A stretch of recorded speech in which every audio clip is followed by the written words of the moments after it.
funciona pelo INSS, né? A gente só trabalha com funcionários da prefeitura, porque não é o INSS. Porque não é o INSS. Podcast não é do INSS. Seja muito bem-vindo ao podcast Não é do INSS, é o primeiro podcast 100% feito de RPPS para RPPS. Toda semana tem episódio novo por aqui e para você que nos ouve, já siga o nosso canal na sua plataforma de streaming de preferência e você vai receber todas as notificações de episódios novos e ainda ajuda o nosso canal. E para você que ainda não nos segue nas redes sociais, é só buscar pelo @não é do INSS, que a gente está nas principais redes. E o podcast de hoje conta com o apoio da Grid Investimentos. Conheça o maior escritório especializado em RPPS, atendimento individualizado e soluções de investimentos diversificadas. Sigam a Grid Investimentos no Instagram. Na nossa mesa virtual de hoje, nosso bate-papo é com o Ministério da Previdência aqui, debutando nosso segundo ano de podcast. Cláudia Fernanda Item, coordenadora geral de normatização e acompanhamento legal, a CGNAL, dentro do Ministério da Previdência. Tudo bom, Cláudia? Bom dia, Rafael. Tudo bem, tudo bem. Tudo certo, tudo certo. Esse nomezinho aí é comprido, né? A gente acaba vendo, né? Coordenadora geral de normatização e acompanhamento legal, a CGNAL. É bom que tem a sigla para ajudar também, né? Exato. Todo mundo conhece aí como CGNAL, mas aí tem várias competências aí da coordenação e aí leva esse nome aí extenso, sim. Cláudia, você como coordenadora geral de normatização e acompanhamento legal, a CGNAL, afinal, quais são as competências que vocês fazem aí no Ministério da Previdência? A coordenação geral de normatização e acompanhamento legal é uma das coordenações gerais, uma das 5 coordenações gerais aqui da Secretaria de Regime Próprio e Complementar, vinculada ao Ministério da Previdência Social. Especificamente a coordenação geral de normatização e acompanhamento legal, dentre as competências, ela aprecia e elabora manifestações em projetos de normas gerais relativas à matéria de benefício previdenciário, de regime próprio, faz o acompanhamento dos projetos em discussão no âmbito do Poder Executivo, do Congresso Nacional, das matérias relacionadas a regime próprio, acompanha os principais temas que estão em pauta, né, nos tribunais superiores e a jurisprudência também. Inclusive, recentemente, nós criamos um link próprio ali no site, divulgando os principais julgados que têm repercussão dos RPPS, né, justamente porque nós fizemos esse acompanhamento, e aí a gente está também auxiliando os RPPS, né, divulgando essas informações. Também subsidiamos a União na defesa das ações judiciais relacionadas à matéria de regimes próprios, né, ações também que envolvem a discussão da própria reforma da Previdência. Elaboramos manifestações técnicas, né, em tese, né, não em casos concretos, mas em tese, visando a uniformização e interpretação da legislação previdenciária relacionada aos regimes próprios, né? Essa é uma parte da competência mais de normatização e acompanhamento, né? Também fizemos toda a orientação, né, técnica para os RPPS, né? Recebemos várias consultas via GESCOM. Então a gente analisa, faz a análise, faz esse acompanhamento e orientação e supervisão dos entes federativos também quanto a esses aspectos de interpretação da norma e também a supervisão quanto ao cumprimento da legislação, né, que seria o acompanhamento legal. E para isso nós analisamos a legislação previdenciária, né, que os RPPS têm que encaminhar via GESCOM, né, com base na portaria 1467, aí cabe aos RPPS encaminharem a legislação do ente, né, toda a legislação relacionada à previdência. Então, nós recebemos aqui e fizemos a análise do aspecto formal, né, da lei. Elaboramos também relatórios gerenciais sobre a regularidade da legislação dos entes federativos. Essa mais alguma das competências, né? Também coordenamos, né, analisamos, como eu falei, essas consultas que nós recebemos especialmente via GESCOM, mas tem outros canais também, que é o CIS Ouvidor, Sistema de Informações ao Cidadão, que também recebemos consultas por ali. Dirimimos questionamentos, né, em tese relacionadas à legislação que envolve os benefícios previdenciários e também que está vinculada aqui à Coordenação Geral de Normatização e Acompanhamento Legal, o COMPREV, né, que está vinculada aqui a essa coordenação geral também, e aí a gente faz esse trabalho que envolve a compensação previdenciária também. Maravilha, todo um meio de campo mesmo que é feito, né, entre o governo federal e os RPPS aí, né? E em várias dessas publicações de mídias sociais e de congresso se fala no CONAPREV, né? E confesso eu que, enquanto RPPS, a gente meio que fica assim, olhando algo muito distante, né? E então passa meio desapercebido isso, por que é feito. Então, para passar aqui para o nosso pessoal, qual que é a atuação do Ministério da Previdência? E já vou aqui já dar um parênteses, né? Perdão se eu falar Secretaria da Previdência ou SPREV, porque a gente ainda está meio mal acostumado por aqui. Então, qual que é a atuação do Ministério da Previdência e qual tem sido as contribuições de vocês no CONAPREV? Olha, Rafael, o CONAPREV, ela é uma entidade associativa civil, né, sem fins lucrativos, e é um órgão bem grande, assim, ele é composto por representantes dos órgãos, né, ou entidades responsáveis pela gestão do regime próprio de todos os estados, né, do Distrito Federal, e também representantes de algumas capitais, de alguns municípios, associações de regimes próprios também, associação da ABIPEM, ANEPREM, associações estaduais, né, se revezam a cada ano, reveza a participação, e o CONAPREV ele tem por objetivo servir como um espaço de discussões, né, de articulação, contribuindo com o debate, com a construção de parâmetros ali para essa política pública que é a Previdência, né? E uma das principais finalidades do CONAPREV é justamente promover essa discussão integrada dos RPPS, né, o debate e o permanente contato com o Ministério da Previdência Social, né, através da Secretaria de Regime Próprio Complementar, né, que na figura, né, que é o presidente do CONAPREV. Então, é esse fórum de debate integrado também por representantes do Ministério da Previdência Social, através da Secretaria de Regime Próprio e Complementar,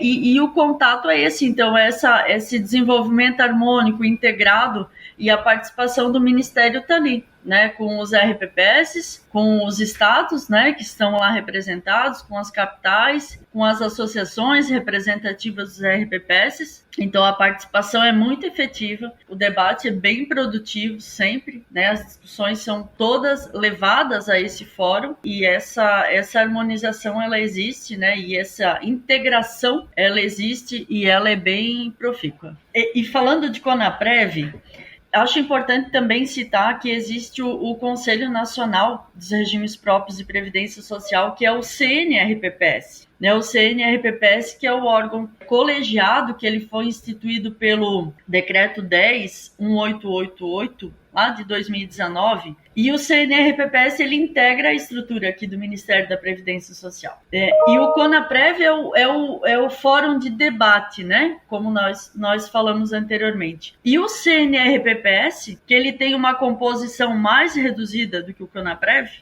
ele já tem por função deliberar sobre os parâmetros, diretrizes e critérios de responsabilidade previdenciária, que envolve ali os regimes próprios. Então, geralmente as reuniões ocorrem em sequência, né? Primeiro ocorre o CONAPREV, né, em 2 dias, e depois ocorre a reunião do CNRPPS. Então, no CONAPREV ocorre o debate, né, dos temas e depois vai ao CNRPPS para a deliberação, né? Então é necessário, importante o que ocorre, né, esses limites de atuação e correlação desses dois fóruns, porque os dois são importantes, né? Um é um fórum de debate, o outro vem para fins de deliberação. Então a correlação desses dois fóruns, né, desses dois conselhos e para que se tenha sempre um debate técnico, né, seja em fase consultivo, né, que prepara, né, as discussões para que o CNRPPS venha para deliberar. Maravilha. E quais são vamos dizer assim, as novidades que se tem no CONAPREV, que talvez muitos dos RPPS ainda não tenham tomado conhecimento, que você pode passar para o pessoal, por exemplo? Olha, Rafael, vou lhe dar um exemplo. Na última reunião que teve do CONAPREV, né, que foi justamente nesse mês de agosto, nós atualizamos os RPPS aí representados no CONAPREV sobre as atualizações e o projeto da compensação previdenciária, que depois foi até objeto de uma live, né, realizada em parceria com a TV Abipem, e transmitida também no YouTube do Ministério da Previdência Social. Então foram trazidas essas atualizações, né? O andamento da portaria que está sendo construída de consolidação dos atos da compensação e também o detalhamento da versão 3.0 aí do Comprev, né? Então, foram apresentados, né, essa efetividade do projeto, porque, para teres uma noção, assim, na reunião anterior a esta do Conaprev, foi apresentado o que seria desenvolvido. E aí, nesta reunião deste mês, foi apresentado o que foi desenvolvido. E uma das novidades é essa, né? Essa evolução do sistema e caminhando para automação, né? Para possibilidade, né? Para criar meios de possibilidade de alguns requerimentos aí que estão passíveis de análise de forma automatizada e agilizar um pouco esses requerimentos da compensação. Esse é um dos exemplos. Também alguns pontos assim que nós estamos estudando de revisão da portaria 1467, mas nada de mérito, assim, né? É mais uma forma de deixar mais clara as orientações que ali constam, né? E elas são construídas, essas propostas, a partir de consultas que nós recebemos, né? Alguma dúvida recorrente em algum ponto, ou até em grupos de WhatsApp, né? Alguns pontos recorrentes em algumas situações, assim, aí a gente procura trazer para a norma, né, deixar mais claro para dirimir essas dúvidas e bem orientar os regimes próprios. O bacana disso é que a gente vê que o Conaprev não fica só naquele campo das ideias, né? É mão na massa também, né? Você consegue ver isso, né? Como bem citasse agora, da penúltima reunião, o que vai ser feito? Na última reunião, o que já foi feito no sistema do Comprev, né? Que talvez seja o grande desafio de vocês, né, no sentido de conseguir dar uma boa responsividade aos processos que são abertos pelos RPPS, né? Além dessa atualização, há alguma outra ação que o Ministério da Previdência vem buscando para tomar esse processo de compensação mais célere? Sim, é o próprio sistema em si, né? A própria especificação e homologação que ocorreu, realizada pelo comitê, porque existe... o Conaprev tem algumas comissões permanentes também, né? O Copajure, que é uma comissão permanente de acompanhamento das ações judiciais, uma atuação bem importante, Copajure, que tem. Ela faz esse acompanhamento, né, dos processos, especialmente no STF, né? Agora que envolve a própria reforma da Previdência, e o Copajure é um conselho vinculado ao Conaprev. E tem também um conselho que foi recém-criado, que é o comitê, né? Comitê da Compensação Previdenciária. Então, esse comitê, ele, com base nessa proposta, né, de agilizar o processo da compensação, esse comitê especificou algumas evoluções aí no sistema, que ele é desenvolvido pela DataPrev, né? Depois fez a homologação. Então está no caminho, sim, né? Já estaria homologada essa nova versão, né? E apto para essa análise automatizada. Estamos agora na fase de fechamento da portaria, né? Que vai consolidar os atos da compensação previdenciária, e também a norma vai possibilitar essa evolução, né? Na possibilidade dessa análise automatizada e assim agilizar ali os processos, né? Que estão pendentes de análise. Porque hoje em dia ainda tem muito trabalho manual envolvido, né, na parte do Comprev. Então, essa automatização ajuda a todo mundo, né? Então, trazer essa automatização facilita muito a vida para vocês também, certo? Sim. Também, especialmente para o INSS, né? Que é o órgão gestor do regime geral, que é notório, né? A quantidade de servidores que tem, a quantidade de requerimentos que estão aguardando análise e que precisa ter meios, né? Para possibilitar que ele consiga fazer toda a demanda que existe para ele, né? Sim. Trazendo um pouco aqui sobre a Emenda Constitucional 103, né? Ela já se encaminha para quase 4 anos de vigência, né? E até então tem muitos RPPS que não conseguiram concluir a sua reforma municipal, né? Seja por questões políticas, seja por, às vezes, realmente até uma falta de entendimento, dúvida de como fazer essa reforma, enfim. E qual tem sido o trabalho que vocês têm feito para ajudar esses RPPS nesse sentido? E aproveitando também, né, a nova PEC que está trazendo aí uma possibilidade que, se realmente acontecer, trazer já de pronto essa reforma para os RPPS, trazendo já a reforma da União como a mínima a ser feita, né? Qual seria o ganho que vocês acham que ia ter com essa reforma da Previdência, o impacto que ia ter se vir realmente essa PEC e se tornar uma nova emenda constitucional? Os números atuais, em termos de reforma da Previdência pelos entes, né? Nós temos 33% dos entes federativos hoje com regime próprio, aproximadamente 700 entes, nos encaminharam a legislação aqui via GESCOM, comprovando que fizeram a reforma da Previdência local. Considerando que nós temos 99% dos regimes próprios deficitários, ou seja, quem ainda não fez a sua reforma, em algum momento vai ter que discutir a sua reforma local, né? Considerando esse 99% de RPPS deficitários, 33% sim é um percentual ainda baixo de entes federativos que fizeram a sua reforma. Nós temos falado, né, nos eventos que participamos, reforçado, né, nos eventos que temos participado, que a Secretaria de Regime Próprio Complementar, que o Departamento dos Regimes de Previdência, né, no Serviço Público, está à disposição para auxiliar nessa discussão, cientes, né, da complexidade que é, né, a discussão de uma reforma local. Então, nós aqui estamos à disposição, tanto através da sala de atendimento, né, porque dentre as opções lá daqueles atendimentos webs, né, que são realizados aqui pelo Departamento de Regimes Próprios, às terças-feiras à tarde tem uma sala específica para tratar da reforma. Participamos de várias reuniões, né, dentro do possível, reuniões presenciais, quando não possível, reuniões remotas. Participamos de audiências públicas, né, para colaborar lá no ente federativo, né, na discussão local, seja com os servidores, seja com a sociedade como um todo, seja com os vereadores. Então aqui nós reforçamos também, né, aproveito esse canal para reforçar que nós estamos à disposição para colaborar na discussão da reforma da Previdência local. Ou seja, não é nem desculpa dizer que não consegue entender muito bem como que funciona a reforma da Previdência, né? Vocês já ficam totalmente à disposição e não à toa, né? Alguns RPPS já se aproveitaram já do conhecimento de vocês para fazer a reforma de seus municípios, né? Exatamente. Nós temos várias experiências,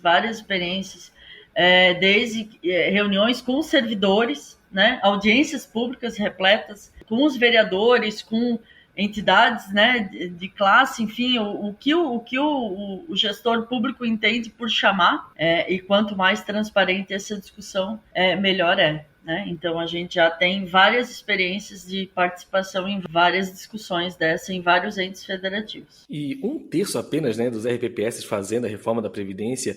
Cláudia, aí com toda a experiência, né, você vê que é dificuldade mesmo do RPPS de entender como é a reforma da Previdência, ou é um pouco do tipo assim, quando der eu faço, quando não der eu não faço, não quero me indispor com o executivo, com o legislativo? Você vê que tem muito disso ainda entre os RPPS, ou realmente mero desconhecimento deles? Mero desconhecimento eu entendo que não, né? Porque nós fizemos essa divulgação e a reforma da Previdência ela é de novembro de 2019, né? Então não é uma coisa tão recente. Além desses canais que nós disponibilizamos, né, para participar, tem muito conteúdo no site também que auxilia, né, no entendimento. E aí fica na iniciativa, né, a iniciativa do executivo. O executivo muitas vezes fica com cautela de como vai haver essa discussão no legislativo. O próprio RPPS, né, o dirigente não sabe às vezes o momento de provocar o prefeito para iniciar essa discussão. E aí é uma mistura, são realidades bem diferentes, né, de vários entes que a gente tem conhecimento, mas eu digo que assim, desconhecimento da norma, das regras, eu penso que esse não é o principal motivo do não encaminhamento da reforma por esses 70% dos entes que ainda não aprovaram. E um pouco de opinião também aí, Cláudia. Como eu falei, né, existe essa PEC que, se realmente virar, isso aí vai ser já para todos os RPPS, pelo menos a mesma reforma que é aplicada à União, né? Você vê que isso aí vem com bons olhos, talvez não seja o momento, talvez perderam um time já de ter feito lá atrás? O que você sente nisso aí? O projeto inicial da reforma da Previdência, aprovado em 2019, ela vinha já estabelecendo as regras para todos, né? Como as outras todas reformas que teve, né? E aí no Congresso foi que tirou para os estados e municípios. Agora está esse projeto tramitando. E ela harmoniza as regras, né? Ela vem ao tempo e estabelece que vale as mesmas regras para os entes federativos, né? Que têm regime próprio. Então, de uma forma de uniformização de critérios, né? Eu entendo como positiva, porque uniformiza as regras e benefícios dos servidores, no caso municipais, né? Por outro lado, esses entes federativos também que já realizaram a sua reforma, né? Esses 30%, muitos deles realizaram com uma ampla discussão, participação dos servidores e com base na avaliação atuarial, né, na realidade, na sua realidade. A maioria desses 700 RPPS entes que fizeram a sua reforma, eles já adotaram, se não integral, mas pelo menos 80% das regras da União, né? Então também teria pouco impacto nesses RPPS, tá? Um outro que fez alguma regra de transição diferenciada, mas aí essa regra de transição ela foi construída, né, com a participação dos servidores, com base na avaliação atuarial. Aí teria este ponto, assim, né, a destacar. Mas a maioria dos outros adotou as mesmas regras, né, da União, então não sofreria esse impacto também. A certificação profissional ela tem sido a grande bola da vez no sentido dos RPPS buscar o pleno atendimento, né? Tanto que o prazo é 31 de julho do ano que vem. E nisso, a gente tem visto diversos cursos de certificação, mas é senso comum que muitos RPPS têm a figura dos colegiados, que é muito sensível, né? Principalmente pelos termos políticos, né? As indicações dos seus colegiados. E aqui reside a maior dificuldade no cumprimento dessa certificação, né? Como que vocês veem essa situação em que o RPPS tem tanta dificuldade para conseguir certificar os seus colegiados, dada essa questão política que fica envolvida entre o ente e o RPPS? Em termos de dificuldade, nós temos várias realidades também, né? Poucos estão relatando dificuldades. Até porque a certificação ela foi prevista lá pela Lei 13.846, que também não é de agora, não é tão recente, né? Existe uma comissão, né, da certificação, que é a mesma do Progestão, que criou regras de transição justamente para que os RPPS se preparem, né, os dirigentes, os seus conselheiros para a certificação profissional. Então, está tendo esse tempo hábil, né, um tempo hábil para que tenha esse planejamento, né, e que os conselheiros venham a se certificar, a se profissionalizar.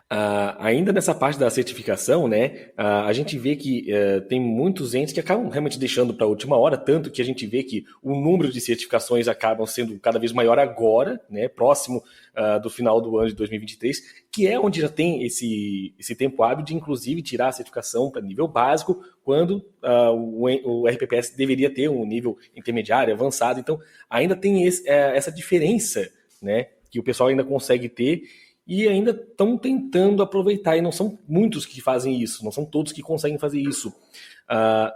Vocês acham que ainda vai ser mais ou menos como aconteceu com a lei de licitações, onde vai morrer aquele prazo e de repente prorroga, ou realmente vai fechar para julho de 2024 aí para o pessoal ter a certificação? Olha, Rafa, a certificação, como eu falei, ela foi prevista pela Lei 13.846, né, lá de 2019 também, que alterou, incluiu ali o artigo 8º-B na 9717. E foi criado esse prazo para que os RPPS se preparem e capacitem os seus conselheiros. Veja que o prazo de julho de 2024 é para fins de verificação para o critério do CRP, mas a certificação ela está prevista lá em 2019. Nós temos hoje já certificados aproximadamente 6 mil profissionais com a nova certificação. Esse número nem está considerando os profissionais que fizeram ainda o CPA 10, CPA 20, CGRPPS, o CEA antes, que aí também foi criada uma regra, né, que essas certificações anteriores, né, a março do ano passado, continuam vigentes até o prazo da validade. Então, esse número aproximado de 6 mil é só da nova certificação, né? Então, a gente vê uma procura, né, e como você comentou, vários cursos, e os cursos nós acompanhamos, né, alguns cursos de algumas associações aí que realizam, ou até outros cursos, estão sempre com uma procura boa, né, e bem frequentado. Então, a gente vê uma procura mesmo dos RPPS para fazer cumprir com a norma, né? Mas lembrando, o julho de 2024 é para verificação de critério do CRP, né? A certificação ela já está prevista. E só um adendo também, que como você falou, né? Tem muita procura, tem muita oportunidade de cursos para certificação. E eu diria que até com certa facilidade o RPPS pode conseguir esse curso, né? Então depende muito mais realmente de ter a qualificação da sua equipe ali, do seu colegiado, e tirarem um pouco desse apelo político de ter um ou outro lá indicado, mesmo não atendendo os critérios, para que se tenha uma gestão mais profissional do RPPS. Exatamente. E a gente vê também que há vários cursos online, né? Que também, para quem não pode no presencial, há algumas associações que oferecem cursos sem custo algum, né? Justamente para propiciar essa capacitação e mais, né?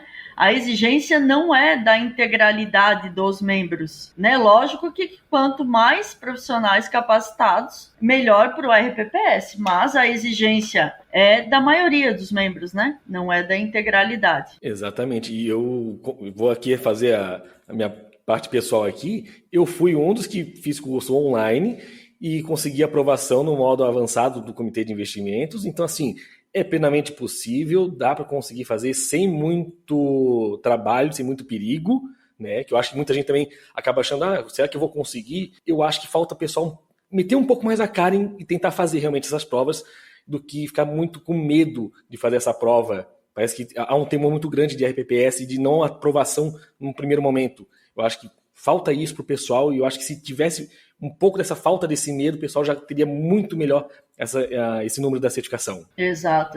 Porque o conselheiro, geralmente ele não está no dia a dia do regime próprio. Então ele tem lá as suas atribuições, né, do cargo.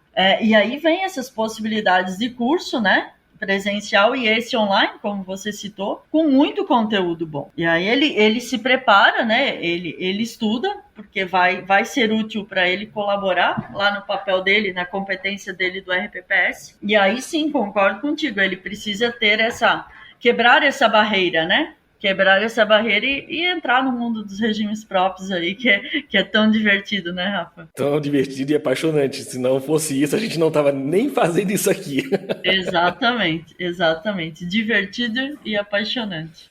Bom, que diga a Cláudia, né, que era de um RPPS e está aí no Ministério da Previdência também, né?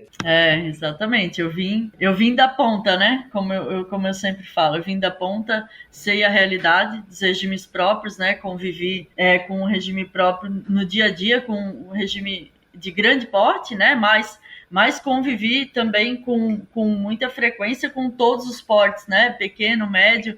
Então a gente sabe a realidade de cada um, mas certo é que a profissionalização e o fortalecimento é para todos, né? Eu acho que isso é que dá essa sustentabilidade e fortalece os regimes. E lembrando que o nosso episódio de hoje conta com o apoio da Grid Investimentos. Conheça o maior escritório especializado em RPPS, atendimento individualizado e soluções de investimentos diversificadas.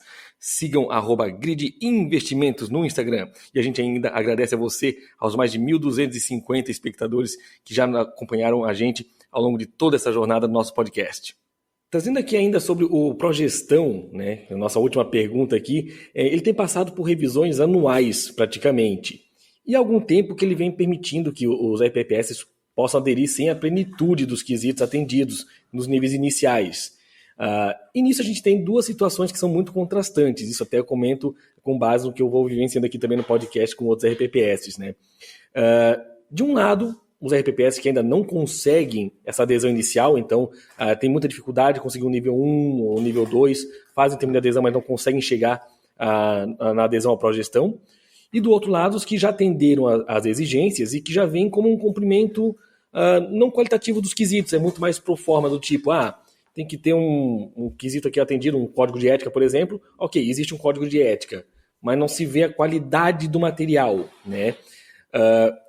Então, tem uma perspectiva do programa ainda ele ser mais permissivo, buscando essa adesão de todos, ou já se vê um programa mais severo no sentido de buscar a qualidade de gestão realmente para o futuro, do pró-gestão? Olha, Rafael, o Progestão, que é esse programa, né, de modernização e aperfeiçoamento dos regimes próprios, atualmente ele ainda tem uma adesão facultativa, tá? Então, eu penso que não é nem a questão de mais permissivo ou mais severo.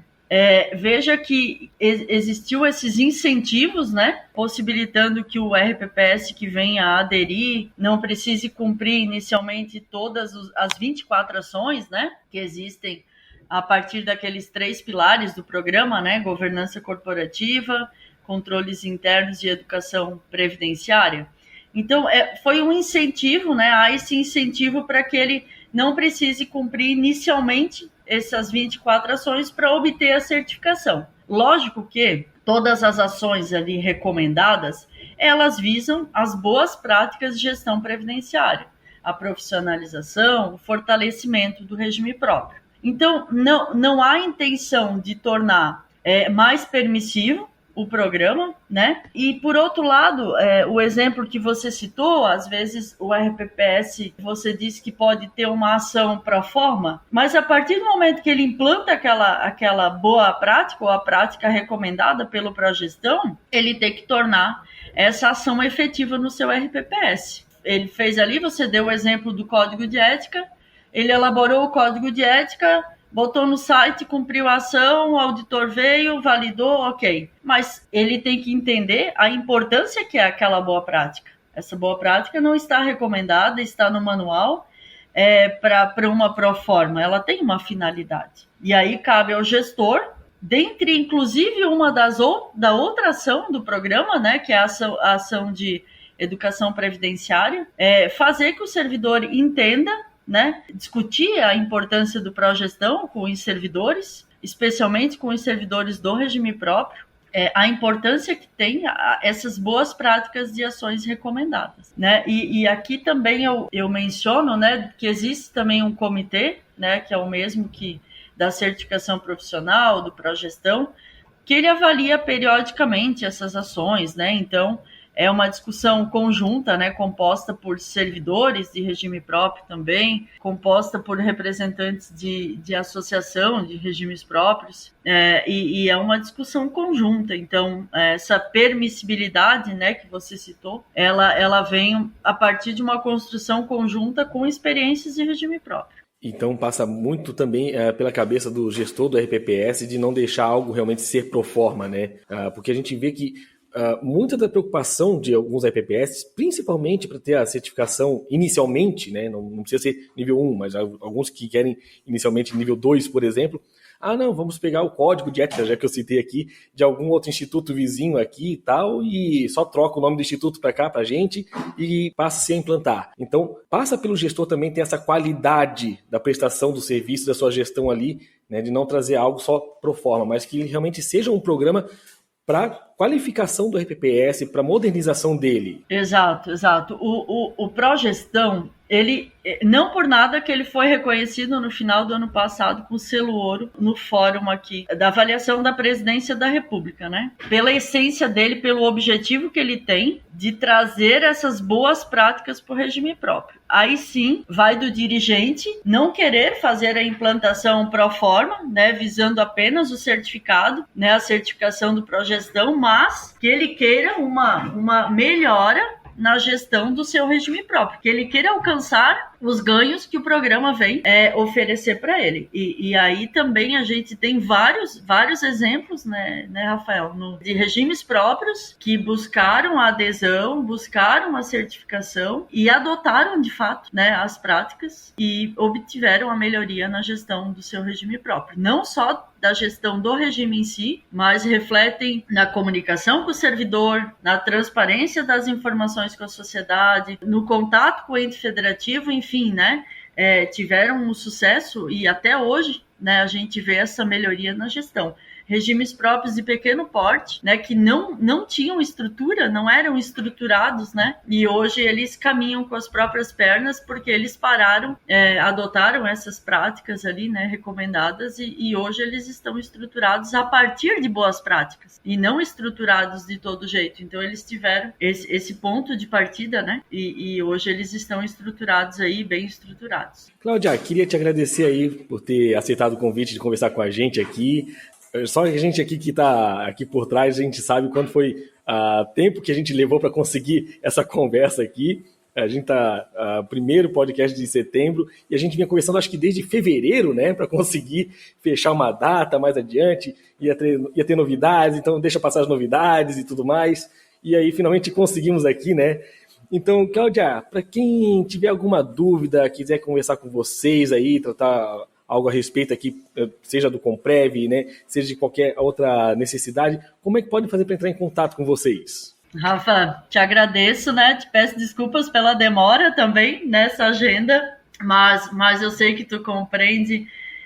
Agradeço a oportunidade, te parabenizo aí pela iniciativa, né, pelo podcast aí, essa iniciativa que tem alcançado RPPS Brasil afora. Te desejo bastante sucesso e dizer que a Secretaria de Regime Próprio e Complementar, aqui o Departamento dos Regimes de Previdência do Serviço Público, né, estamos aqui à disposição. Muitos têm o WhatsApp, né? Nos chamam a todo tempo, mas nós estamos à disposição sim. Mas eu reforço os nossos canais oficiais, né? Que é aqui aquelas salas web conferência, né, que tem uma agenda, tem salas, né, um quadro com vários temas, todos os dias tem atendimento, os analistas estão aqui para atender os regimes próprios, tem via GESCOM, né, quando necessitam de algum questionamento e resposta formalizada, façam via GESCOM, tem o canal de atendimento via WhatsApp também, que é o 61 20 21 5555, que também a partir desse WhatsApp vocês fazem o agendamento para a sala de atendimento web, né? Reforço também o nosso informativo, que é divulgado mensalmente. Essa semana deve estar saindo outro, hoje ou amanhã, né, o do mês de agosto. Então, para quem ainda não recebe o informativo, nos contate aí, façam o cadastro do e-mail para incluirmos aí na lista de distribuição, na mala direta, para receber um informativo mensal e também as outras informações aqui que são encaminhadas periodicamente. Maravilha. E Cláudia, eu tanto te entendo que agora eu vou fazer aqui uma confissão pessoal, né? Que para quem já te conhece já de algum tempo, vê principalmente nas suas redes sociais, passa raiva contigo, tá? Porque assim, para fazer gravação do podcast às 8 da manhã, como era a nossa proposta inicial, às 8 da manhã você já levantou, já fez a tua maratona matinal, já tirou as fotos lá no Instagram, que não sei onde você conseguiu achar tanta foto legal ali, já escreveu uma tese, já leu um livro e tá pronta. E eu tô tentando fazer download da alma pro corpo para conseguir trabalhar. Então, assim, você é acelerada. E assim, a gente tá fazendo a gravação dia 30 de agosto. Você veio agora de um congresso no Pernambuco, já tá em Brasília trabalhando, já tá fazendo a gravação aqui, já tem mais demanda, então é acelerada mesmo, né?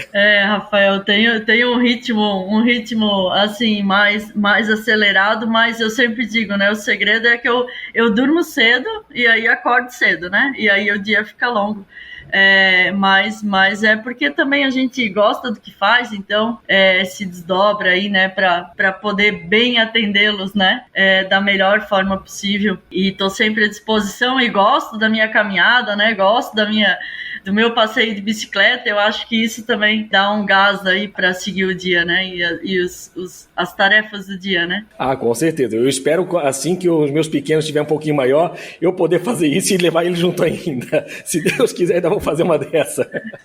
Cláudia, sucesso para você aí, que eu já te conheço há de algum tempo, sei do teu trabalho. Parabéns aí pelo teu trabalho no Ministério da Previdência. Elogio para mim mesmo aqui, não falei a Secretaria da Previdência, não falei a Ciprev, que bom, porque nas outras vezes eu já falei.